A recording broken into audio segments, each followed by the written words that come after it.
Good morning, everybody. Tom Ginn, Own Your Own Health. I just want to start the day out with two things. I'm really excited for my guests coming in today. I think what we'll be talking about is so relevant to everybody personally, as well as our family and our friends and our colleagues today. So I'll be coming back to Erin here in a moment. But in the meantime, I want to ask everybody, what are we grateful for today?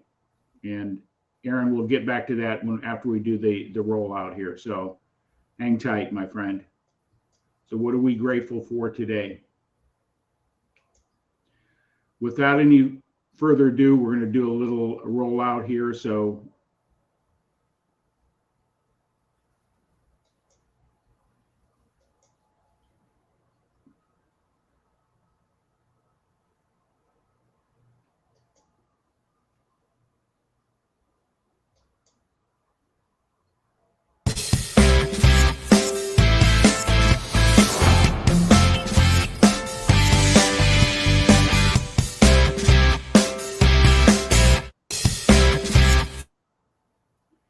that was elevate your profits. And I think what we'll be talking today is equally as important as what we are grateful for. So I do apologize for putting up the wrong little video there, but Erin, I would really like the opportunity to have you tell a little bit about yourself.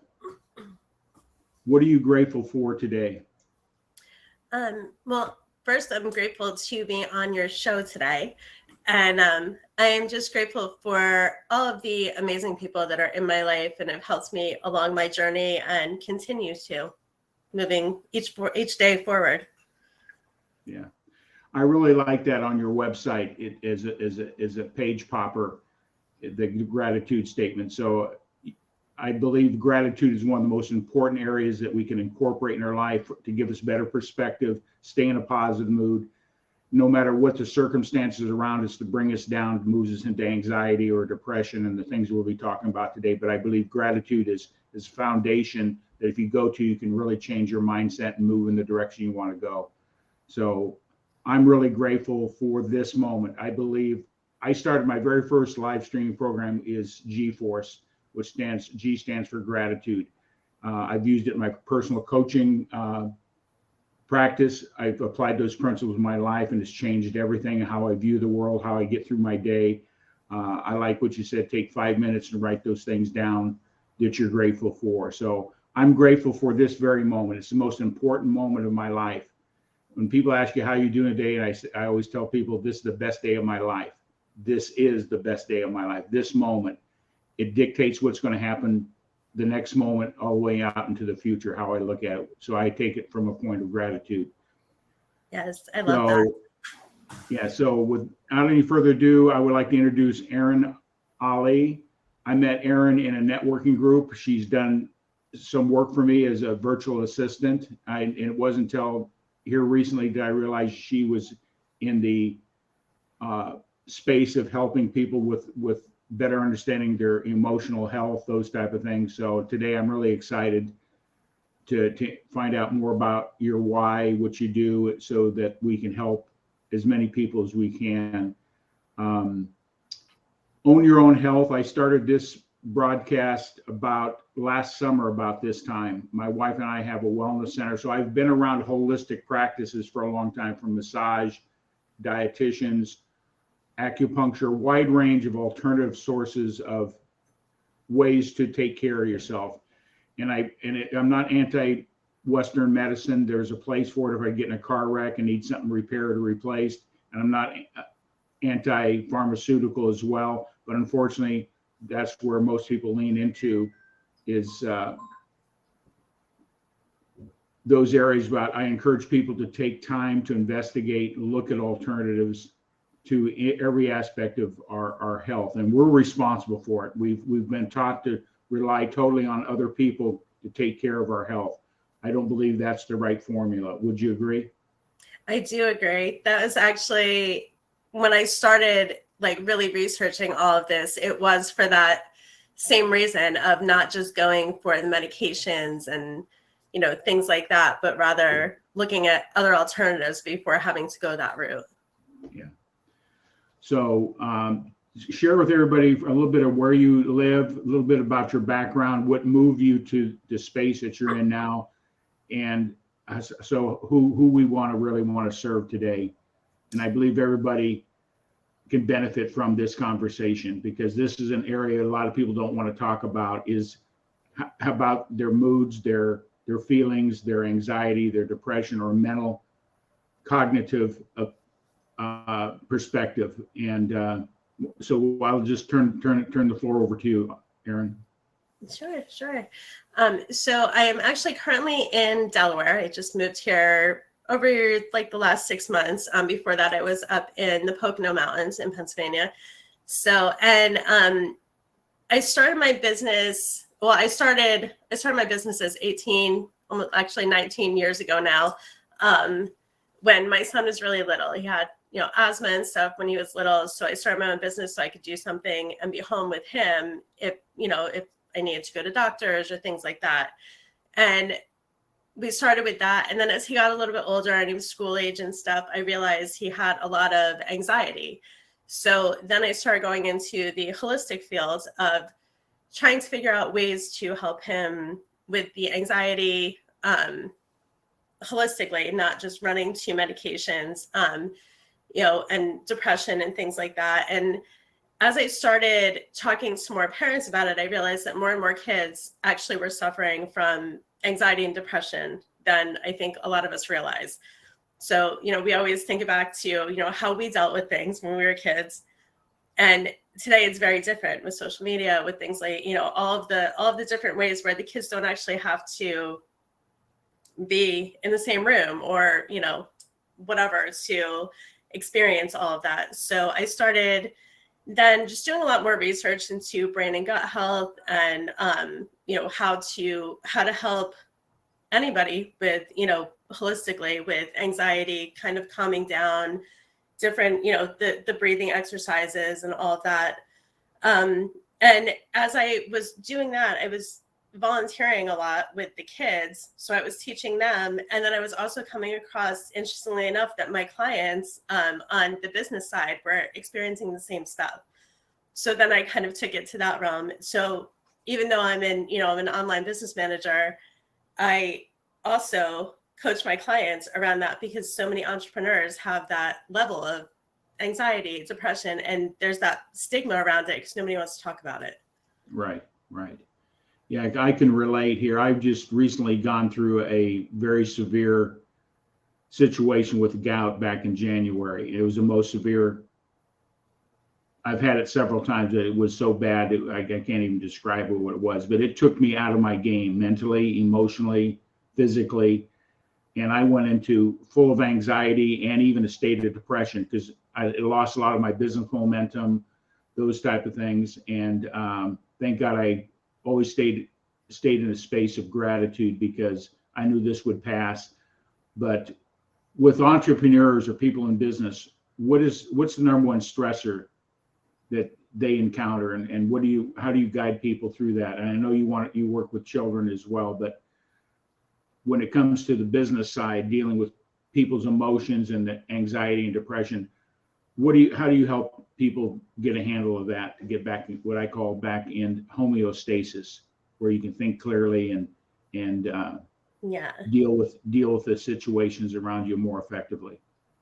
Yeah. So a lot of what I do is teaching, in a way, how to delegate, because so many, especially when we're running our own business, our thought is that we have to be going all the time. We have to be doing something or we're not productive. I ran into the same feeling myself over the years. So, there was a time where I was pulling all-nighters and I was working weekends, and like I had no boundaries around my business whatsoever, because I felt like if I wasn't always working and always available, then, I wasn't being productive enough, or I might lose clients, or, I couldn't grow the rate I wanted to. And all it did was actually end up in burnout, where I was, I myself was miserable and depressed and anxious, and I was not expanding my business because I was so exhausted. So a lot of times when I start with a client, that's one of the first things that we do is go over, their strategy. What are they doing right now? What could they be, delegating out? Do they have a team to support them, or do they need a team? And kind of going through all of that. What are their business goals, but what are their life goals?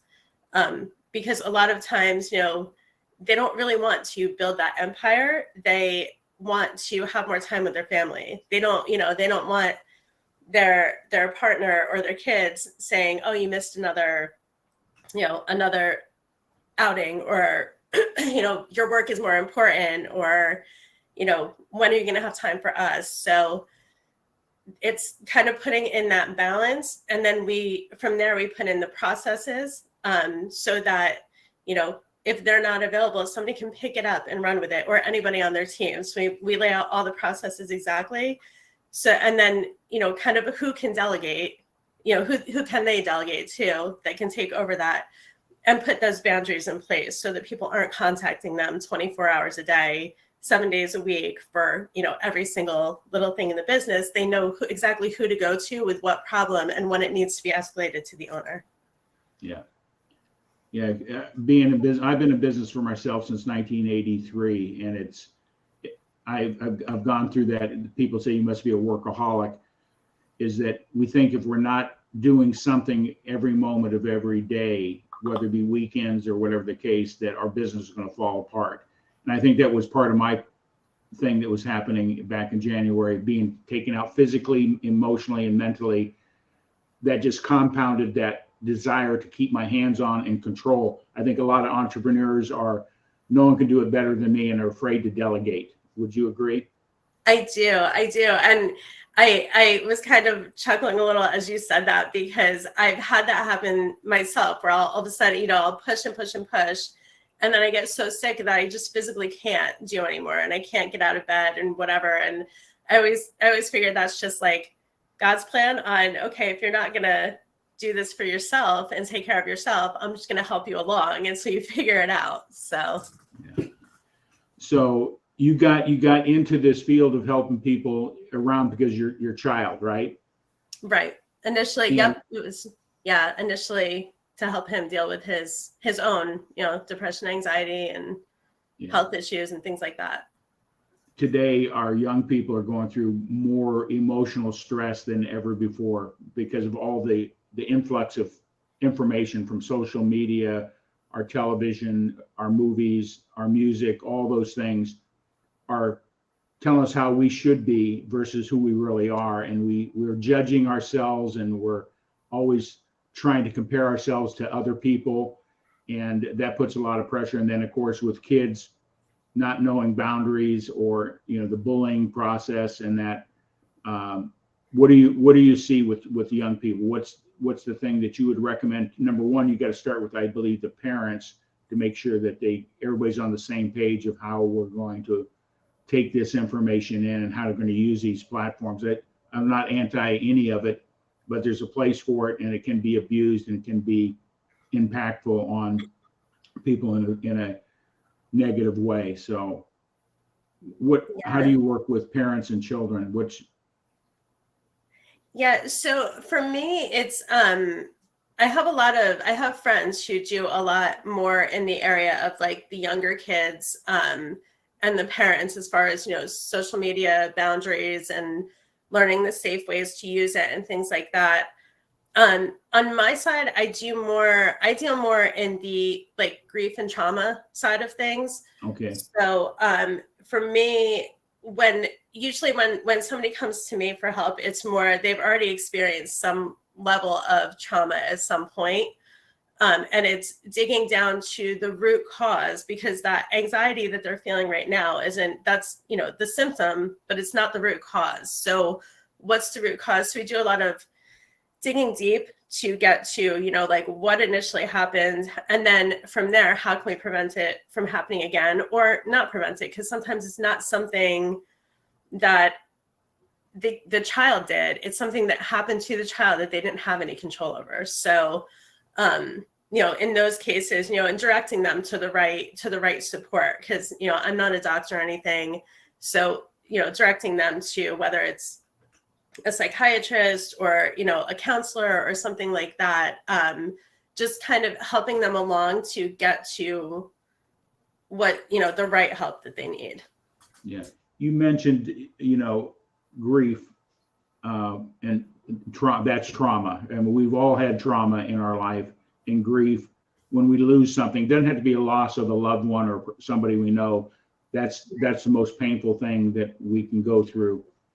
But we always grieving about when we lose something, maybe our ability to walk and exercise. We lose something, lose that vitality we have, and that can cause us to move into areas of stress, and which leads to we can't deal with it. We moved into a state of depression. So, and a lot of people will turn immediately to you're a professional. What's your background? What's your schooling, or whatever the case may be, certifications that you've gone through? Yeah, I actually became a certified health coach about 5 years ago. And then I studied like the gut, brain, and mental health side of things through, expanding from there. Okay. Yeah. So, loss is a loss. And the mind at the subconscious level doesn't know that. They don't rank loss. It's that emotional feeling we have, and we can move into all different areas of emotional trauma, dealing with it. And sometimes we don't know how to deal with it. So that's where somebody that can give you that 30,000 foot look and give you direction. So you work with a wide range of people. You work within your scope of helping people get grounded and move forward. And you're always if it's outside your scope, then you have a team of people you can refer them to. Right. I do have a team of people, or I'll look up, professionals in their area if they're not, in my direct area. Some people I know already from where I previously lived, some I know where I am currently. So, but yeah, I always tended to work to kind of go a lot more with children, and then business owners. I've worked with some first responders over the years. So. Okay. And I'm putting up here your website, Zen from Chaos. I like it. What's the reasoning of the title of your website and your business? Yeah, that was actually, so it's kind of funny because over the years, people have said to me how I'm very Zen and I'm very calm all the time, most of the time, not all the time, but from that, and in my head, I thought, yeah, but if you knew me, 10 years ago or whatever, I was not that, calm and collected and Zen. It was more chaos. And I was, running from like one volunteer activity to the next, to running, 4 businesses at a time. And, and just, it was a constant go. And I never had time, if I slept 2 hours a night, it was a lot. And I was proud of myself at that time in my life. So, I had to do a lot of the inner work myself. And that's actually one of the things that I do tell people when they come to me for help, or if they're asking for help in that area, is, they have to be willing to do the inner work on themselves. Nobody can do that for you. So, so I just, I did all that to get to that Zen place. So I kind of linked it to Zen from the chaos that I used to be in. Yeah. Well, I think those stories really cause people to relate. I think that's I believe in this, I'm a believer in understanding your why.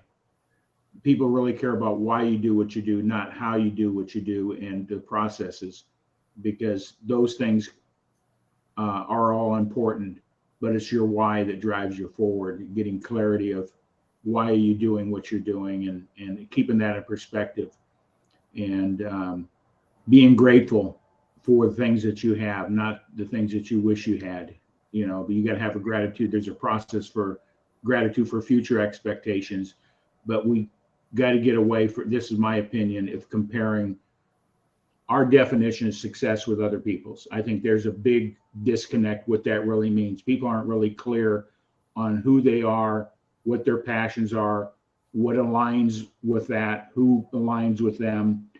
And I believe the power of the vision is such an important thing that goes with the why. Have you ever heard of Dr. Miles Monroe? Yes. Yeah. The power of your vision is so Yeah. important because it makes life life isn't easy. If we ever said that, we're Right. talking to the wrong people here. But easeful is, and I believe when you're clear on who you are and why you do what you do, it aligns everything up. Who you hang with, what books you read, and if it doesn't fill that why, you don't do it. You get very clear, and it makes life easeful because you can then discard what I call the ornaments of the tree is a tree of life, because we've got a lot of silvery objects out there, and we got to learn our boundaries, and our why is a strong purpose. Yeah. Would you agree? I do. And as a business owner too, understanding that your vision and somebody else's vision do not have to be the same. There's so much talk about, building your 7-figure business, your 8-figure business, or your 6-figure business, or, whatever it is. And to the point where I've actually seen people who say, but I don't want that. I'm happy with what I have. I have this business, and this, it does exactly what I want it to do for my life and my, financially and whatever. And, is it wrong that I don't want to build a 6 or 7 or 8-figure business? And no, it's not. It's exactly, your business is exactly what you choose it to be, and your boundaries are exactly what you choose them to be. And it doesn't have to be the same as anybody else's out there. Right. Yeah. We've been conditioned that more is always better, not always the case. Right. You got to be clear that making $50,000 a year satisfies your why, your lifestyle, the things that are important to you, and trying to chase something that is bigger than you can comprehend in many cases can create a lot of different emotional pressures. Am I good enough? Am I smart enough? All those type of things. Do I have what it takes to do it? Yes, you do. Only when you become in alignment with your purpose and your why can you take on something bigger than yourself. That's what I always tell people. But when you get clear on your why, nothing's impossible. And then it just, things align in it all falls parallel. into place. Yeah. So I'm glad I grew up when I grew up in the 50s and 60s. There's enough stress on young kids trying to figure out, what life is about. Now with social media and that, what's the number one thing that you see that young people are influenced by in being plugged into, Facebook, TikTok, and all these other different social media platforms? What would you recommend to a parent that has a child that can't get their children off of these devices? Part of that is their responsibility. They created the environment to allow that to happen. But how do you break that conditioning that they have to be feel they got to be plugged in, and then they're connected? Yeah. I think that's going to require like a family conversation about what their beliefs are around things, and how not to fall into the trap of, following whatever's going, whatever fads going on at the time. Because we know all of the fads, right? Tide Pods and all that, but not following that type of stuff, not worrying about who's, because that's a lot of it is validation, really. How many people liked my post, how many people are following me, and that's not even just kids, that's grown adults as well. We put up, an understanding that a lot of what goes on social media is not actually the case. I've literally seen it happen where people, their posts on social media make it look like their life is fantastic and they're so great. And knowing, and then personally knowing them and knowing, their life is really a hot mess. It's not exactly like that. They stage everything that goes on there. So, seeing, understanding that, what's on social media is not necessarily the real story for everybody. It's right. You're putting on social media what you want to put out there. Yeah. And many times us putting on a false mask, I would say, is always keeps you in conflict anyway. because it's not the authentic you. And I think that's where, if we can just say, I'm not worried about what other people think. This is the reality. This is where I am today. I'm struggling. I'm hurting, whatever. It's more important than fake it until you make it. I call it faith it until you make it. You know, have some faith in the outcome, but not faking it. And I think people really respect the authenticity. You don't have to give full disclosure of every living detail in a relationship that might be going upside down, or a business that's going upside down, but let people know that, hey, you struggle too, just like they do. And I think that's where people start releasing some of that anxiety that leads to different emotional situations. Right. And knowing that what people say about you is, you know, you have to know you, and the people who know you the best are going to know what people say about you is not true. But we all experience it. I mean, I experienced it myself, where, you know, the rumors and the things that people say and all of that to try and, you know, kind of bring you down. And I always, especially with the kids, there's a couple of things that I always tell them. And one being, you know, what people think of you is none of your business. That's their problem, not yours. So, you know, let them, you know, they're most likely dealing with something, you know, that it's kind of mirroring to them something in themselves that they don't want, you know, or that they feel they could do better. So, you know, knowing that and not engaging when, you know, not, and that doesn't mean not standing up for yourself. Absolutely stand up for yourself, but not engaging with anything ongoing, because the less you engage, the quicker it does actually die out, because there is no engagement. So there's no drama to just keep feeding. Yeah. You mentioned you're dealing in the area of grief as well as that. Can you explain a little bit about what you do in that space when dealing with people's losses? And it doesn't have to be a physical loved one's loss. It could be the loss of mobility. It could be the loss of a job. It could be a loss of something. We will grieve in and around that. Many times people don't recognize grief when they lost something.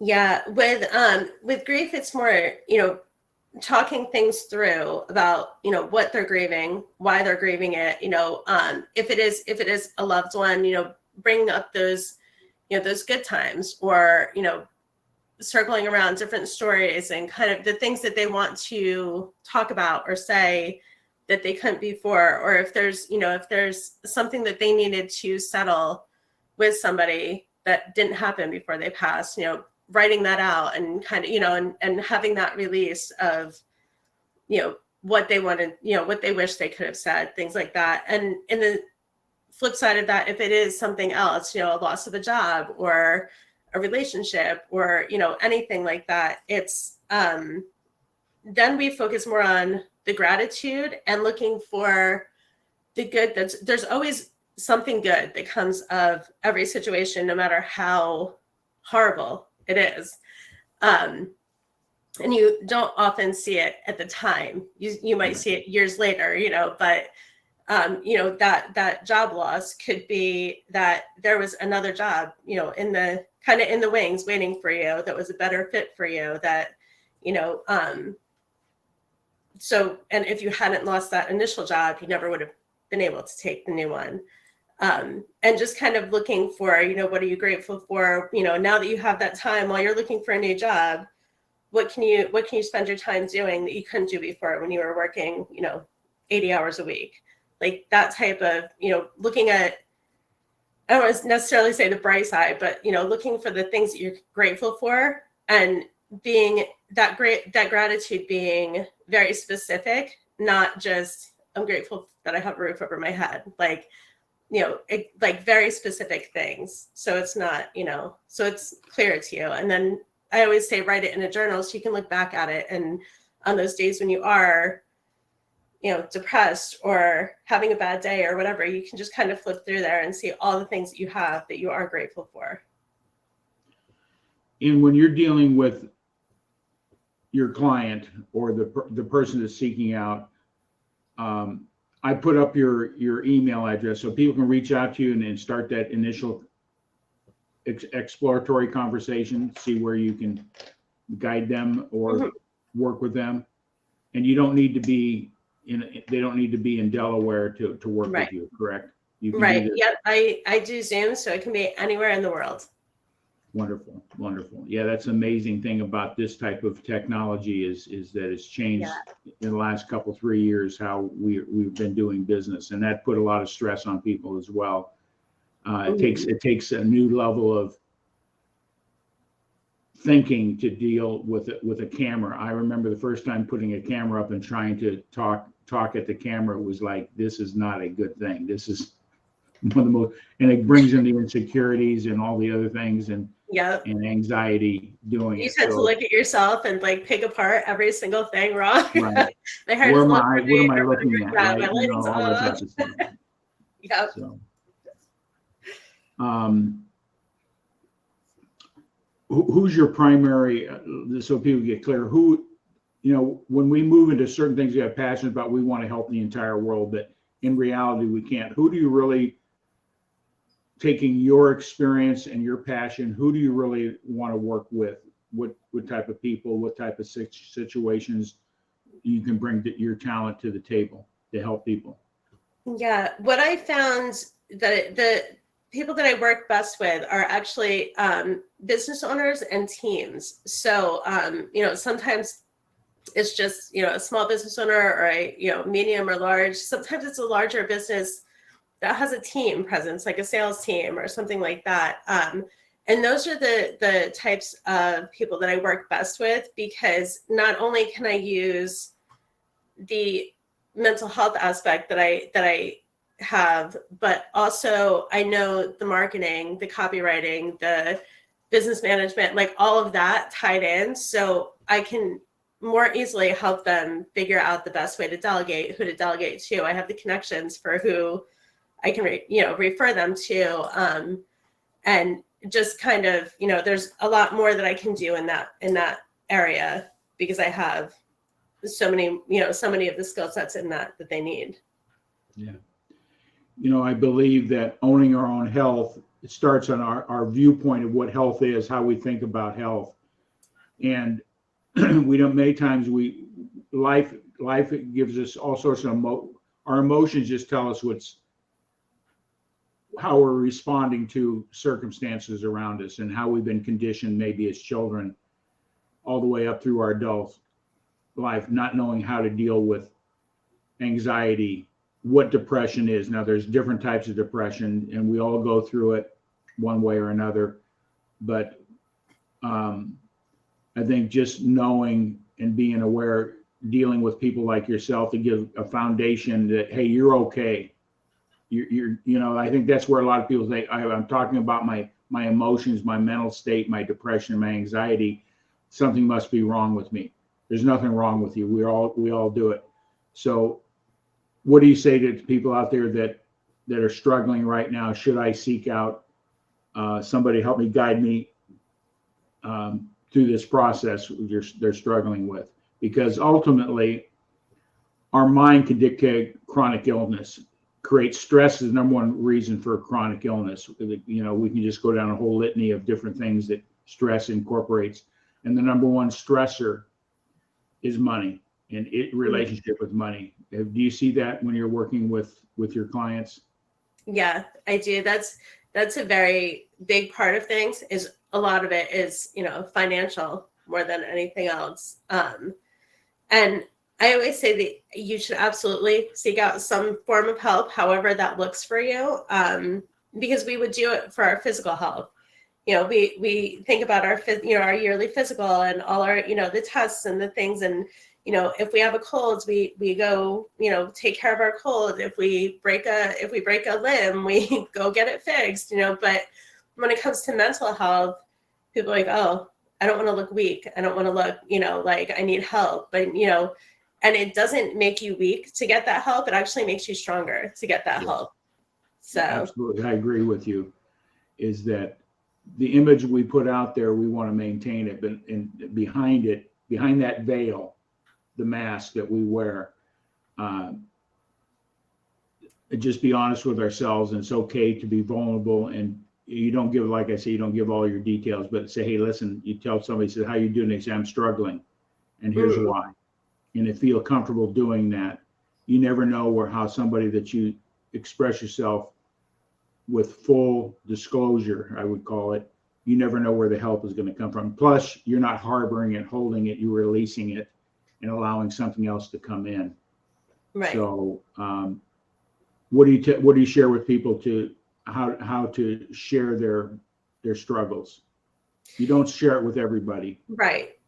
Because everybody is not, and a lot of times who you think, you're going to share it with, like your partner or, your friends or whatever, they may not be the right person especially for the struggle. It depends, if your husband or wife, for instance, does not own a business and you do, the last person you want to go to for business help is that person, because they're not going to understand your struggle. They're going to try and fix it for you because they love you, but they're not going to know the right way.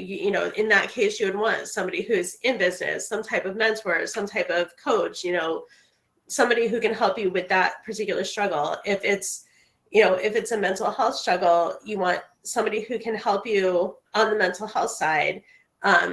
Especially, sometimes it's just, you just want to vent to somebody, and that's a different type of, airing it out than, but you don't want to, and you also don't want to keep complaining and telling the same story over and over and over to everybody, because by telling the same story, you're not changing anything. Right. In order to change it, you need to, as Abraham Hicks says, you need to change the story if you're going to, so make the changes that you need in your life. So that's where, finding that support and help comes in. So you've gone through different programs and training. What were some of those certification processes that you have been put in place for yourself? Yeah, so I went through the Health Coach Institute. So, and that was, an online program and an in-person program, because it was, pre-COVID when we all did in-person back then. And that was actually the one that helped me the most. From there, I've taken a couple other various courses in functional nutrition, mental health, and all online courses for that. And then studying, all of the books, doing the summits, all of that, because I tend to constantly look for the people who are in this field and who have the experience to learn from them as an ongoing. Yeah. Oh, good. You mentioned Abraham Hicks. Who else in the area of the mind do you focus in on? I'm a big Bob Proctor. Mm-hmm. I'm certified under Bob Proctor, Think and Grow Rich. Who are some of the other people that have been influential in the thinking process? Because our thinking dictates everything that goes on, all the way physically to our own health. So who are some of the people that you would recommend people to validate some of the things that you share and teach? Yeah, so Bob Proctor was also one of the, initially one of the first people I came across. Jay Shetty is another one that, I love all of his stuff. Especially, and in the business side of things too, Brendan Burchard actually has, I think all of his books. I'm a kind of a fan there. So I have, and I've done all of his courses and, different things. And Gabby Bernstein is another great one for, kind of that meditation side of things and, digging deep and all of that. So those are some of the probably key people that I learn from continuously. I think it's so important is that we've got to take responsibility and seek out the wisdom. None of this is new. We hear it over and over, but many times who delivers the message is the one we resonate with. So I encourage people to explore those thought leaders that have been out there 40, 50, 60 years and apply those principles, because I guarantee you they work. You mentioned it on your website, the little pop-up. Take 5 minutes and write down what you're grateful for daily. What's your routine on writing gratitude? Do you do that daily? I do. I usually do the morning. I have my morning routine and my evening routine. So, my morning routine is, some reading, some journaling, some meditating. my evening routine is usually when I do I'll do, again, some meditation, some journaling, and that's where I do the gratitude area. I kind of look back on my day and what was I grateful for throughout that day. And then the next morning, as I'm reading, I might do a refresher in the morning sometimes, looking through that gratitude journal. Yeah.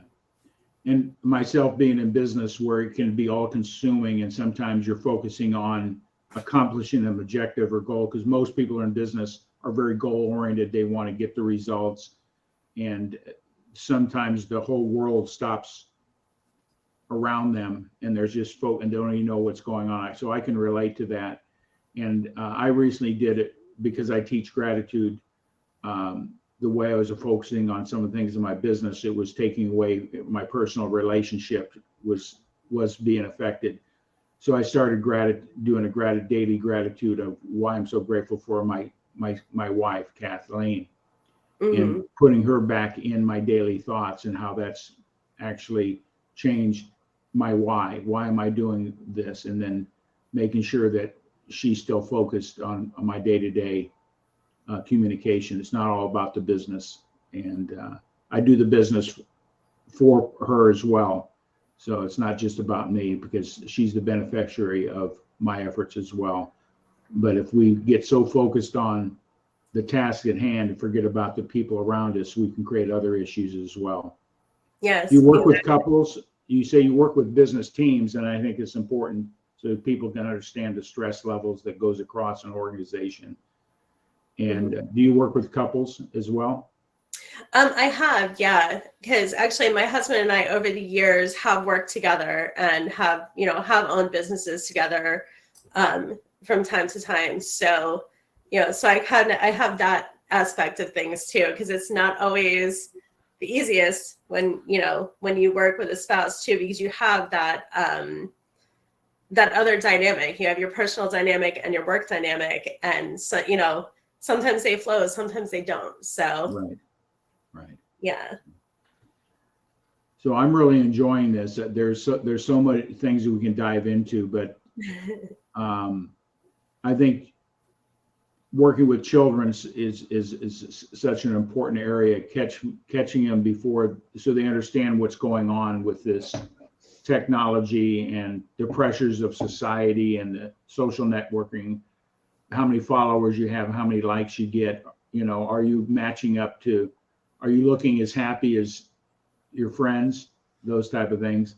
We look at that and go, gosh, I'm falling way short. And in reality, what's on the surface isn't really what's happening. So what would you say to those that are out there that this is becoming the number one priority of their day? What do you tell people? So I actually am I'm very big on when you're in person with somebody, not having the phone constantly on. Because there's people, a lot of times we think that we're giving people time. I was with them for 8 hours, but you could have been with them for 8 hours. But if you weren't paying attention to them because you were texting with somebody else, or you were checking social media or whatever, whatever the case is, that's not giving them time, and nobody wants that time. They'd rather have 1 hour of quality time with you than 10 hours of you being distracted by something else. And I've experienced it myself. Years ago, I actually had a friend who, she said, you always work, you're never available. We should have coffee. And I said, okay, so I went and I had coffee, and we're sitting in this diner, and she picks up her phone and she says, I have to feed my farm animals. I was like, your farm? I'm like, what? And she's on this like game, and she was like, oh, I have to. And I was like, you just told me that I never have time, but here we are for an hour, and you have to go on a game to update your stats on a game. I was like, that's more important, so I think learning those boundaries of being present with somebody when and not going for the phone or answering a text.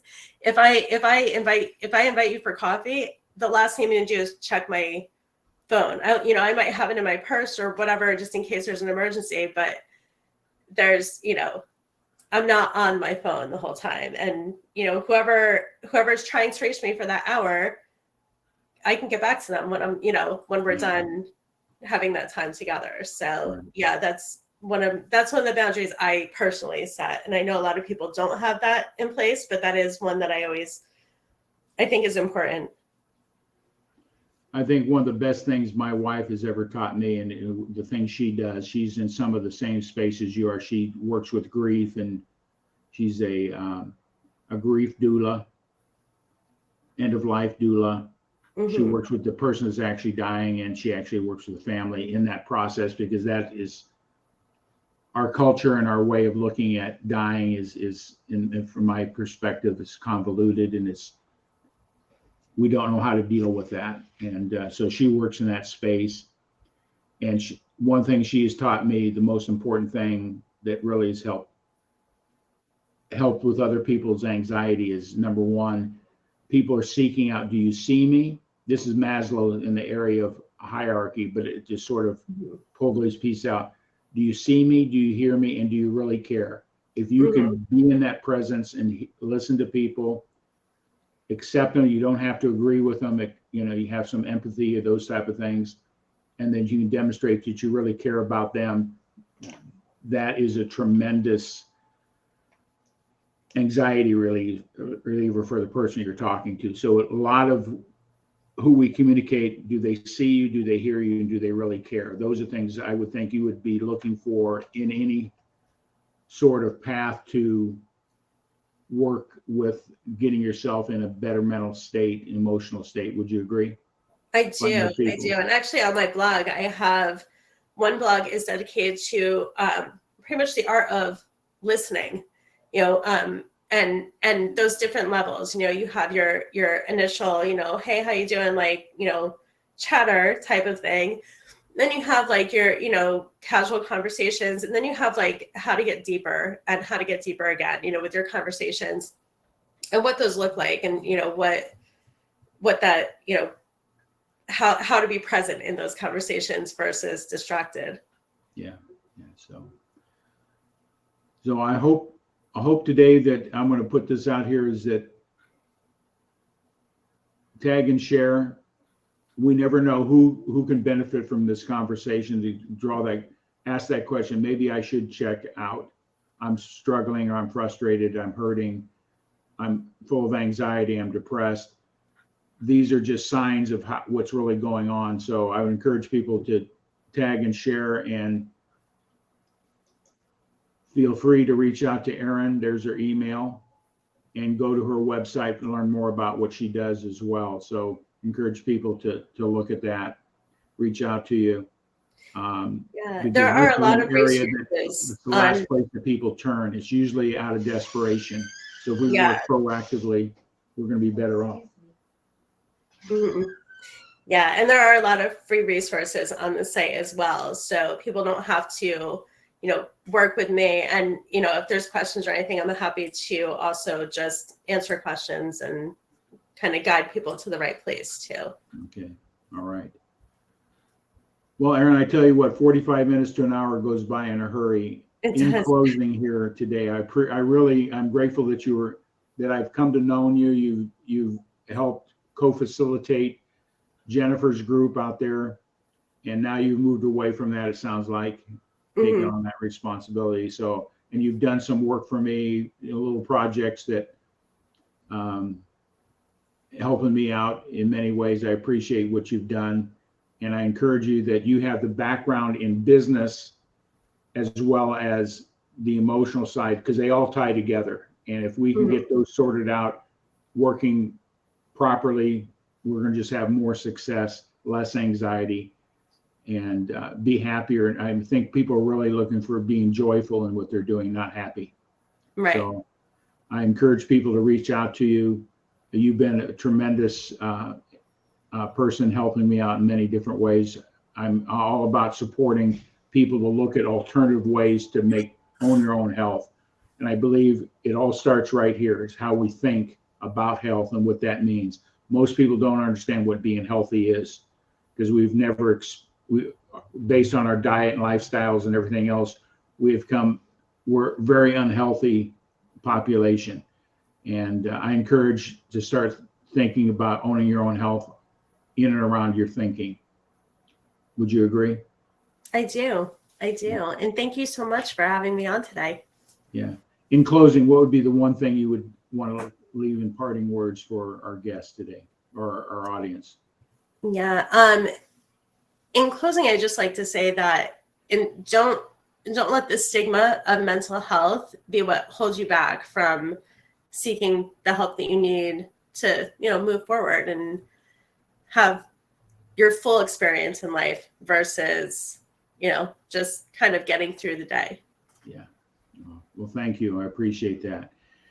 And own your own health. I appreciate you taking time out of your busy schedule, and I'm here to support you any way I can. So I encourage people to tag and share this out. Your website's there again, and your email contact information is there as well. So with that all said, I thank you for being a guest on Own Your Own Health today. Thank you. All right, we are done.